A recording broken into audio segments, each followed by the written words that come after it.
Hello, everybody. Welcome to this week's edition of Valpo Basketball Weekly, along with head coach Matt Loddick. This is Todd Eichow, and today we look at a team that's 7-0. And Matt, we talked a week ago, the competition's going to get a little more difficult.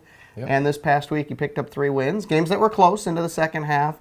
But the recurring theme, I think, is you guys making plays in the final 5, 6, 7, 8 minutes of the game that are allowing you to pick up victories. Yeah, I think it's been different guys every time, too. And so, we've talked a lot about our depth on the show before, and I think our depth is proving to be an asset for us.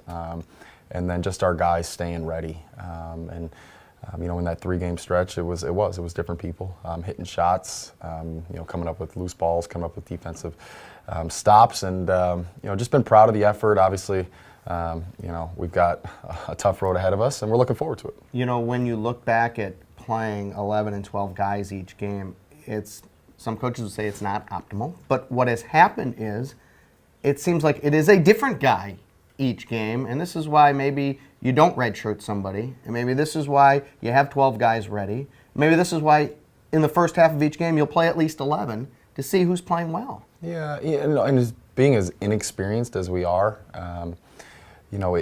there's just not sometimes with inexperience a lot of consistency, and so certain days it's going to be certain guys' nights, but that's kind of the game plan right now, going through and seeing kind of who's feeling pretty good that night and trying to ride it. I think you look at the minutes and you found a way to kind of give everybody at least a shot in the first half, right? Is that consciously what you're trying to do? 11 guys or even 12 playing in the first half, and then when it gets to the second half, it seems like, all right, we're going to shorten the rotation a little bit and play the guys who are playing well.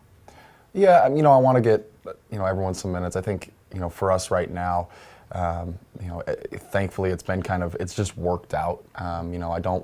Last year we rode a lot of guys, a lot of minutes, and I just thought our depth wasn't as strong as it is this year. And we do have the luxury, to put guys in and let them perform. And I never want to be a coach that's got a quick leash. You make one mistake, you miss one shot, you're coming out. So I want our guys to feel comfortable. And the best thing about it is we don't have selfish guys on our team. And so when we do take them out, you can hear them cheering and supporting their team from the bench.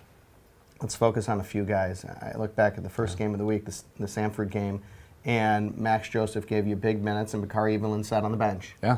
And then you go to the tournament, and Bakari's the MVP. So here's a guy who didn't pout, didn't let it affect his play, and then you go into the two games in 2 days, and he was the best player on the court. Yeah, a testament to his character. You could say the same thing about Martin Linson. I'm sure you'll ask me about him, but didn't play in the Sanford game, came out and was huge in the Kent State game. I don't have to ask you now. Yeah, but Bakari, I think the zone got to him a little bit, and thought he forced some stuff in the Sanford game, and Max really slowed us down, and it was just a game for Max to kind of be the lead guard in that. But Bakari in the Wilmington game especially was just fantastic.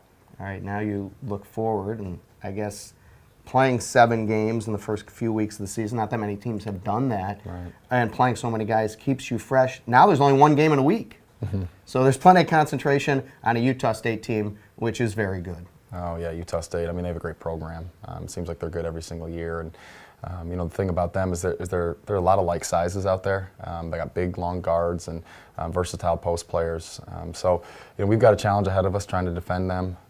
And they take a lot of pride in their program, and we're expecting a great game. How about having just like 1 game in 10 days? It's sort of an unusual feeling. Is this a good time after playing so many games to start the season?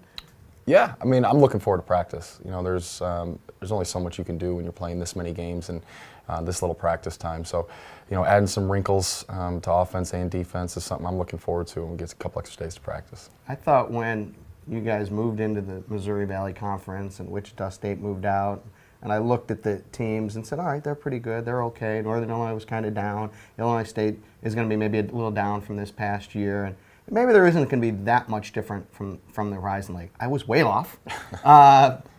Currently 5th in the RPI, and a record of 46-16. And there's been national writers who've said that the Missouri Valley is one of the great stories right now in college basketball. You knew it'd be a step up. All right, fine. But how about this 46-16 start? Pretty amazing. No, amazing. And I didn't know Northern Illinois, which you just mentioned, was in the. Oh yeah, did I say Northern Illinois, Northern Iowa? Yeah, whoever I said, we know what I meant. Yeah, it's good. Good catch. Yeah, you there. like that? Yeah. You know, I've said it from day one. There's just a commitment to winning from every program in the Missouri Valley. And you know, there's a lot of pride in the basketball, and you know, I think maybe the Valley's just been young. They got a lot of teams maturing. I know Bradley's been young for a couple of years now. Those guys are juniors and seniors, and just so it's not really a surprise because I know that from the top down, from you know the presidents of all those universities all the way down to the managers on the men's basketball side, there's a commitment to winning. Yeah, and Northern Iowa much better. It looks like this year than they were a year ago. Hey. We still got a few weeks till conference play, and a lot of good teams coming up on the schedule, starting with Utah State Tuesday night. Good luck, Matt. Thank you very much. For head coach Matt Loddick, this is Todd Eichow. Thanks for joining us this week on Valpo Basketball Weekly.